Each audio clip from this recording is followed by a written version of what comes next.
Here's a fascinating fact to kick us off. Did you know that the earliest recorded welds date back to the Bronze Age, some 3,500 years ago?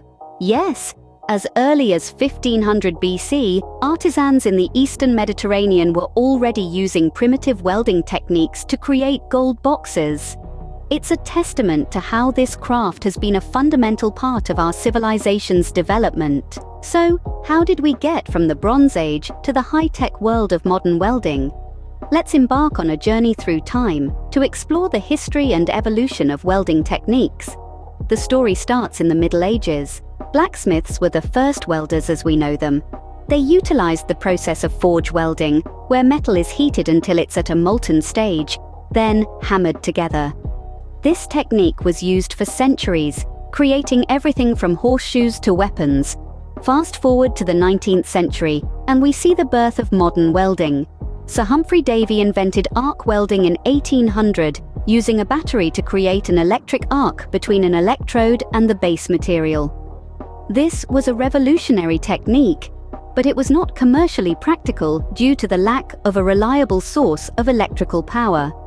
The game changed in the late 19th and early 20th century with the advent of electricity. This brought about the development of various types of electric arc welding. Among them, shielded metal arc welding, or SMAW, also known as stick welding, is perhaps the most well-known. This method uses an electrode covered in flux to protect the weld area from atmospheric contamination. In the mid-20th century, another leap forward occurred with the development of gas welding. Oxyacetylene gas welding, which uses a flame produced by a mixture of oxygen and acetylene, became popular for its versatility. It was the first welding method to allow welders to work on different types of metals at various thicknesses.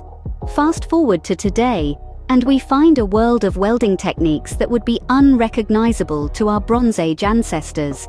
From friction welding, which uses heat generated by mechanical friction, to laser beam welding, which uses a concentrated laser beam to melt the material. The possibilities are virtually endless. So, what have we learned? From the humble beginnings of forge welding in the Middle Ages to the sophisticated techniques of the 21st century, welding has come a long way. Its evolution is a story of human ingenuity and the relentless pursuit of progress. We've discovered that the history of welding is not just about joining pieces of metal, but it is also about the scientific advances and technological developments that have shaped our world. From the creation of gold boxes in the Bronze Age to the construction of skyscrapers in the modern era, welding techniques have played an integral part in our civilization's development. In summary, we've seen how welding has evolved from the simple forge welding techniques used by blacksmiths in the Middle Ages, through the development of arc welding in the 19th century, the advent of electric arc welding and gas welding in the early 20th century, to the high-tech welding methods of today, including friction welding and laser beam welding. It's a journey that's taken us over 3.5 millennia, and who knows where it will take us next. In the end, welding is more than just a craft or a profession. It's an art form, a science, and a testament to human ingenuity. It's a story that continues to unfold as new techniques are developed and old ones are refined. And that, in essence, is the fascinating world of welding.